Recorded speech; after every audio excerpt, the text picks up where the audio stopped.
পদ্ম গাছ ছাদ বাগানে রাখা একটা সময় মোটামুটিভাবে প্রত্যেক বাগানের স্বপ্ন ছিল। এবং সেই সময় আমরা দেখেছি প্রচুর ধরনের পদ্ম বাগানিরা রয়েছে, যারা বিভিন্ন রকমভাবে পদ্ম বসানোর টেকনিক দেখিয়েছে, অনেক কিছু খাবার দেখিয়েছে, এবং তারপরেও কিন্তু প্রচুর কিছু দেখিয়েছে। যদি একজন নতুন বাগানি পদ্ম করতে শুরু করে, তাহলে তার পরিচর্যা থেকেই সে দৌড়ে পালাবে। কিন্তু বর্তমানে কিন্তু বিষয়টা ঠিক ততটাও কঠিন নয়। বিষয়টা একদম জলভাত, আর পদ্ম করা সবচেয়ে সহজ। আপনারা হয়তো মনে করতে পারেন যে পদ্ম অনেক কঠিন। পদ্ম করতে গেলে যে জিনিসগুলোর প্রয়োজন হয় সেটা একদম খুব নর্মাল জিনিসের প্রয়োজন হয়। প্রথম কথা হচ্ছে, পদ্ম করতে হলে একটা বড় ধরনের গামলার প্রয়োজন হয়, যে গামলাটাতে অন্তত আপনার 30 লিটার জল ধরবে। এই ধরনের একটা গামলার প্রয়োজন হয়। তার সঙ্গে সঙ্গে প্রয়োজন হয় হচ্ছে বেশ কিছু মাটির। এবার এই মাটিটি কোন ধরনের মাটি ভালো হয়? অনেকটা পাক, যেটা আমরা বলি পুকুর বা নদীর কাদা, ঠিক আছে, এই ধরনের মাটি যেগুলির মধ্যে মোটামুটি খাবার থাকে, সে ধরনের খাবারযুক্ত মাটি সবচেয়ে বেস্ট। পদ্ম লাগানোর সময় নিচের যে লেয়ারটি থাকে সেখানটা কিছু পরিমাণ ভার্মি কম্পোস্ট, হাড় গুঁড়ো, শিংকুচি, নর্মাল যে সমস্ত বাগানের ক্ষেত্রে ব্যবহার করা হয় সেই সমস্ত কিছু ব্যবহার করলেই যথেষ্ট। কিন্তু সেখানে যত পরিমাণ দিতে বলে তাতে প্রচুর পরিমাণে খরচ পড়ে যায়। তাই অতটা পরিমাণ না দিয়ে আপনারা সামান্য পরিমাণও যদি দিতে পারেন, তাতেও কিন্তু গাছ হবে না যে তা না, গাছ হবে। এবার পদ্মর টিউবার বসিয়ে দিন।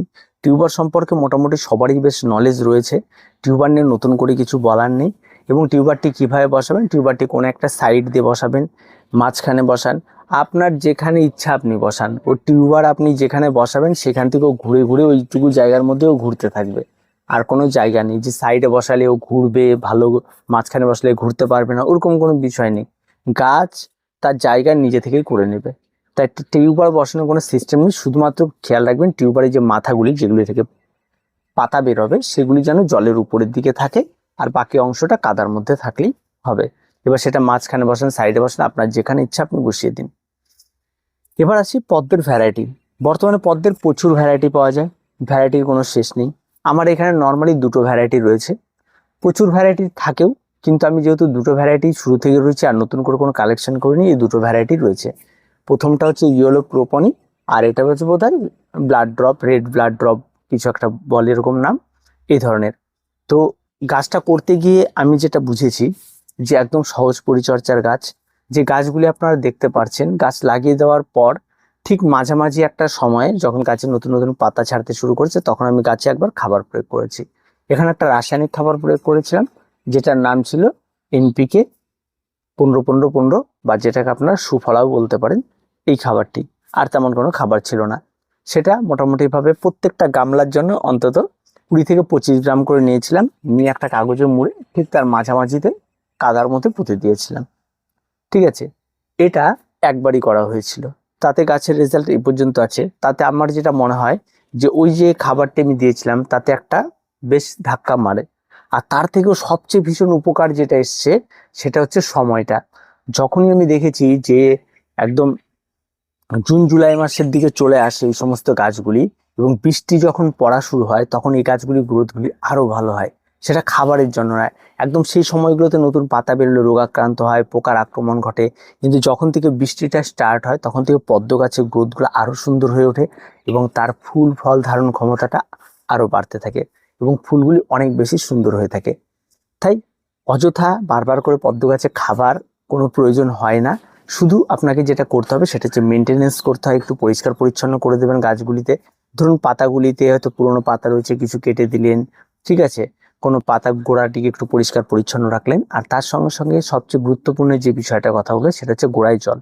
দেখুন, গোড়ায় জল জমে থাকলে অনেক সময় মশা হয়, এটা সত্যি কথা। কিন্তু গোড়ায় জল জমে থাকলে যে মশা হবে, সেটার জন্য আপনাকে কি করতে হবে, মাঝে মধ্যে ওভার ওয়াটারিং করতে হবে, যে সমস্ত জলগুলিকে ফেলে দিতে হবে। আবার মাঝে মধ্যে আপনাকে এটাও করতে হবে যে সমস্ত জলটাকে গোড়াতে শুকিয়েও দিতে হবে। এই দুটো প্রসেস যদি আপনি করেন, তাহলে দেখবেন যে মশা বা কোনো কিছু আর সেই ভয়টা থাকবে না।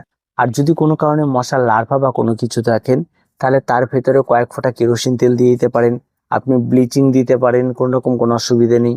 আপনি সেখানটা ইউজ করতে পারেন বিভিন্ন ধরনের কীটনাশক, যেটা স্প্রে করে সেটি স্প্রে করে দিতে পারেন, সেটাকে মাত্র ডিডিটি যেটা হয় সেটা স্প্রে করতে পারেন। এবার অনেকে বলে এর মধ্যে যদি আমি গাপ্পি মাছ ছাড়ি তাহলে কেমন হয়? দেখুন পদ্ম গাছের লেয়ার যতটুকু থাকে, ঠিক আছে, তাতে সেই লেয়ারটিতে জলটা এতটাই পরিমাণ গরম হয় মাঝে মধ্যে, তাতে কিন্তু মাছ বেঁচে থাকাটা অনেকটাই কঠিন। তাই গাপ্পি মাছ সেখানে বেঁচে থাকবে না, অযথা মাছ ছাড়া মানে বেকার একদম হবে। তাই সেরকম কোনো কিছু হবে না। এবার এই সমস্ত জলগুলি মাঝে মধ্যে ওভার ওয়াটারিং করে ফেলে দিতে পারেন। ওভার ওয়াটারিং করে ফেললে কি হয়, ছাদে যদি হয় প্রচুর নোংরা হয়, এই ব্যাপারটা থাকে। তো আমার মনে হয় ওভার ওয়াটারিং না করে মাঝে মধ্যে গোড়াটা একটু শুকিয়ে দেওয়া সবচেয়ে বেস্ট হয়, আবার নতুন করে জল দিয়ে দেওয়াটা সবচেয়ে ভালো হয়। আর তার সঙ্গে সঙ্গে জলটা বেশ কিছুদিন থাকলে তার ভেতরে শ্যাওলা এই ব্যাপারগুলোও থাকে, এটা স্বাভাবিক, এটা পরিষ্কার পরিচ্ছন্নের মধ্যে চলে যাবে। এবার সবচেয়ে গুরুত্বপূর্ণ যে বিষয়টা সেটা হচ্ছে সানলাইট। আপনি যেখানেই করবেন সেখানে সারা দিন রোদ লাগে এমন একটা জায়গা লাগবে পদ্ম করার জন্য। যদি সারা দিন রোদ লাগে আপনার সেই সমস্ত জায়গাতে, তাহলে কিন্তু গাছ অনেক ভালো হবে। যে গাছগুলি আমি দেখাচ্ছি এই গাছগুলি কিন্তু সারা দিন এই সময় রোদ লাগে, কিন্তু তাও যে খুব যে রোদ লাগে তেমনটা নয়, তবুও গাছ ভালো হয়েছে। মোটামুটি ভাবে পুরো পরিচর্যা ছাড়া তার যে গাছের রেজাল্ট তাতে অত্যন্ত খুশি। কারণ পরিচর্যা ছাড়াও এই সমস্ত গাছগুলি হয়। এবার যে সমস্ত মাটিগুলি এখানে ব্যবহার হচ্ছে, বেশিরভাগ ক্ষেত্রে গত বছর পুরনো মাটিতে নতুন কিছু মাটি এখানে ব্যবহার করা হয়েছে। তো মাটি এটার থাকেই। আর যেটা সবচেয়ে গুরুত্বপূর্ণ, সূর্যালোক আর বৃষ্টি, এই দুটো যদি ঠিকঠাক থাকে তাহলে কোনো রকম কোনো সমস্যা নেই। এবার রোগ পোকামাকড়ে আসি। দেখুন পদ্ম গাছ লাগালে রোগ পোকামাকড় হয় প্রচুর পরিমাণে, এটা কিন্তু সত্যি কথা। গাছটা যখন ছোট থেকে পাতা ছাড়তে শুরু করে তখনই এক ধরনের পোকা ধরে, গাছটাকে মেরে ফেলে। সেই সময় সুপার কিলার দিয়ে পোকাগুলিকে জাস্ট কাটিয়ে চলতে হবে।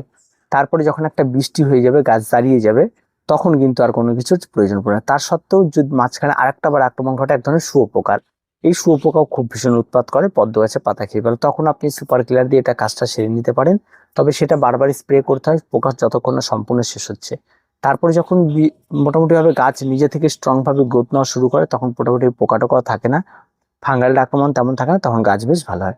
তবে একটা কথা বলি স্প্রের ব্যাপারে, এই পেস্টিসাইড স্প্রের ব্যাপারে, যদি এর পরিমাণ কোনো কারণবশত কম বা বেশি হয় তাহলে কিন্তু পদ্ম গাছের পাতা ঝলসে যায়, এই বিষয়টা খেয়াল রাখবেন। আর একটা কারণে পদ্ম গাছের পাতা ঝলসে যায়, সেটা হচ্ছে গোড়ার যদি জল একেবারে ড্রাই হয়ে যায় সেক্ষেত্রেও কিন্তু পাতা ঝলসে যায়। তাই সবসময়ের জন্য পেস্টিসাইড যদি স্প্রে করেন, 1 লিটার জলে কতটা পরিমাণ স্প্রে করবেন সেটা অবশ্যই রাসায়নিক বা কীটনাশকের দোকানে ক্রয় করার সময় সেটা শুনে নেবেন। শুনে নিলে আপনার গাছ নষ্ট হওয়ার প্রবণতাটা একদমই থাকবে না। স্প্রে করলেন বেশ সুন্দরভাবে গাছ বেরোবে। আর তার সাথে সাথে গাছের ছোটখাটো মেনটেনেন্স করবেন। পুরনো যেগুলি ফুল রয়েছে ফুটে গেছে সেগুলির ডালগুলিকে কেটে, বৃন্তগুলিকে কেটে বাদ দিয়ে দিলেন। পুরনো কিছু পাতা থাকলে যেগুলো হয়তো একটা সাইড নষ্ট হয়ে গেছে সেগুলি, গাছের গোড়াটা পরিষ্কার পরিচ্ছন্ন রাখলেন, জলটা নিয়মিত দিলেন। ঠিক আছে, এই সমস্ত কাজগুলি যদি আপনি করতে পারেন আপনার পদ্ম গাছ সেরার সেরা হয়ে উঠবে। আর তার জন্য কোনো পরিশ্রম, মাঝে মধ্যেই গাছে খাবার দিতে হবে, মাঝে মধ্যে গাছে স্প্রে করতে হবে, ফুল বড় করতে হলে এই খাবার দিতে হবে।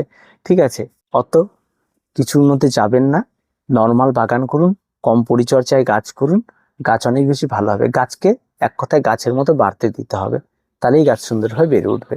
গাছকে আপনি বাড়ানোর চেষ্টা করবেন না, তাহলেই কিন্তু গাছ নষ্ট হবে। তো আজকে এ পর্যন্ত, দেখা হচ্ছে পরবর্তী ভিডিওতে। প্রত্যেকে ভালো রাখবেন, প্রত্যেকে সুস্থ থাকবেন, আর চ্যানেলটিকে অবশ্যই সাবস্ক্রাইব করে রাখবেন।